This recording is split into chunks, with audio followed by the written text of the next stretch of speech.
So, I'm watching Billy Joe Saunders, Eddie Hearn, and Canelo Alvarez. And the thing that stands out most is the fact that Billy Joe Saunders isn't being himself. You know, he's usually running off at the mouth and talking a lot of stuff.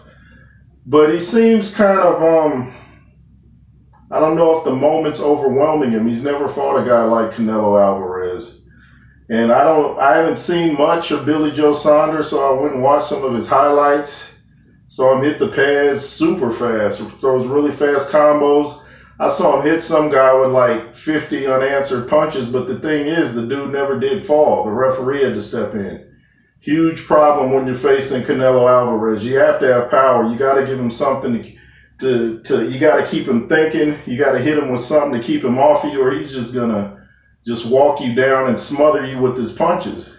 And I don't see Billy Joe being able to do that. And he didn't sound confident. Eddie Hearn said something to him about, do you think you can withstand the power of Canelo Alvarez? And he said, well, we'll have to see on fight night. Who talks like that? I mean, you might think it, but don't verbalize it. And then Canelo Alvarez hears that. He's like, oh, okay, he's not sure of himself.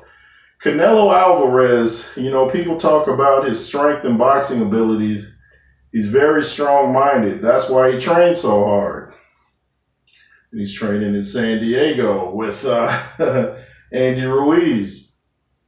But you gotta have something to keep him off of you. Canelo Alvarez is extremely strong, and he's a lot bigger than Billy Joe Saunders from what it looks like. I don't know what Saunders is going to come into the fight weighing, and I don't know what Alvarez is coming into the fight weighing, but last time I saw Alvarez, he looked very, very strong and sharp. So I'm saying Canelo Alvarez will win by knockout, you know. Billy Joe and Tyson Fury seem to be friends, and I think Ben Davidson was training Billy Joe Saunders before. I don't know if he still is. But yeah, it's going to take somebody special to beat Alvarez. Not saying that Saunders isn't special. We'll see. I just don't think he's the guy to do it. It's probably going to be someone like a Charlo or somebody, you know, with some real pop that can, you know, give him something to think about. Moving on to the heavyweights. Malik Scott, Deontay Wilder. They took a picture, I believe it was on Instagram. Deontay's looking in shape. I mean, even when the guy has injuries, I've never seen him out of shape. He looks in shape. He's talking about getting revenge on somebody. I'm not sure who he's talking about. But Malik Scott's the guy, you know, that got hit with the invisible punch that never landed. I remember seeing where Deontay Wilder even went to his dressing room and was like, he said something like, you didn't even throw that fight, did you? And he said, nah, even Deontay Wilder wondered about it. But he's being trained by Malik Scott. I believe JD's is still in the camp. Should have kept Mark Breland probably, at least not mistreated him. But Wilder's going to fight again, he says. Don't know who, don't know where, don't know when, but he says he's going to fight again. And he seems to have a chip on his shoulder. So we'll see him in action, hopefully, within the next 3 months, hopefully. And was watching Andy Ruiz and Chris Arreola. Arreola in the best shape I've ever seen him. He had a shirt on, but I've never seen him this slim, you know, ever. And he's real energetic. I believe Goosen was talking about his trainer that he could hit that speed bag for, I don't know, like 12 rounds or more or something. And he wasn't just hitting it the traditional way, you know, he's doing it like he's in a real fight, you know, hitting it with combos and stuff. I think this will come down to a battle of who has the most heart. They sparred when they were younger, and Arreola thought he was going to run right over Ruiz. He's like, who's this short guy? And then he got in the ring with him, was like, whoa. He said, like, this guy, like, he was like, I guess, stunned by how fast and strong he was. So, yeah, it's going to be a good fight, and I think that Arreola might outwork Ruiz, but I think Ruiz will have the more telling shots. I still go on with Ruiz, but Areola's got one of those big hearts, you're going to have to carry him out on a stretcher. He's not going to lay down and fold. You got to love that about the guy. And I was watching Chris Areola. He was talking about, I believe he's talking about when he fought Klitschko. He said, man, Klitschko hit me so hard, it's like he was trying to put his fist through my head like he was trying to punch somebody behind me. I thought, wow, that's a serious punch, especially for him to remember it like that.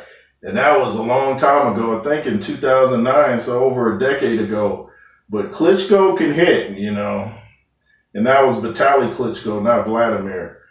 So I'm taking Andrew Ruiz. Like I said, I think Chris Areola will be the busier guy, but I think Ruiz will have the more telling shots. And the thing I never liked about Chris Areola's style is he fights too squared up like a UFC fighter. It's always best, I always say, to give your opponent less of a target. Stay sideways. Stay like this. You got more to hit. Face, body, everything. So I don't know if Andrew Ruiz will win by knockout, but probably by decision with the more telling shots. But and I also like Ruiz's movement. I see him moving really good. This is the best shape both of these guys have ever been. Andrew Ruiz is down to like 257 or something, but he looks like he's about 230. Best shape I've ever seen him in. He's saying that he's not stopping here. This is just the beginning.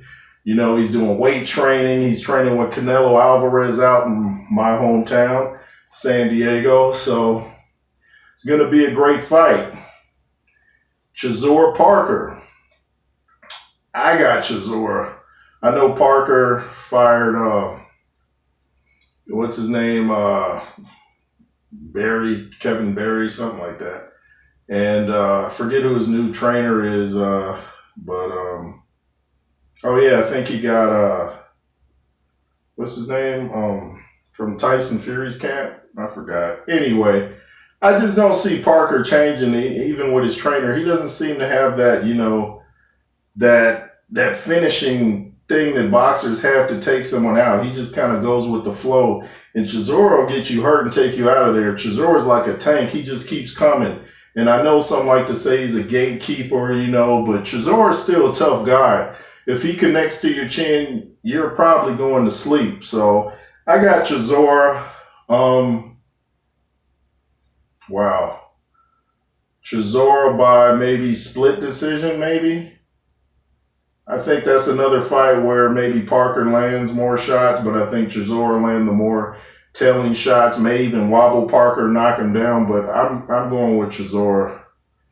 And Evander, the real deal Holyfield, is supposed to fight Kevin McBride, the last guy that beat Mike Tyson.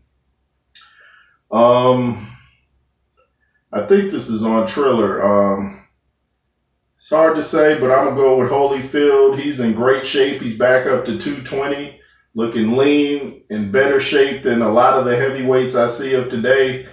And you got to root for Evander. The dude's got the heart of a warrior for sure. So there's a lot going on in boxing. Canelo Alvarez and Billy Joe Saunders fight on the 8th of next month in front of 70,000 people at AT&T Stadium in Texas. Jerry Jones, wow, must be making a lot of money. But it's a lot going on in boxing, and it's great to see. Still waiting on to hear who Francis Ngannou's going to fight next, hopefully John Jones, but I'm here to talk boxing. So that's what's been happening. And in the words of Earl Nightingale, limitations are self-imposed. Think about it. Be fearless. Yay, yay.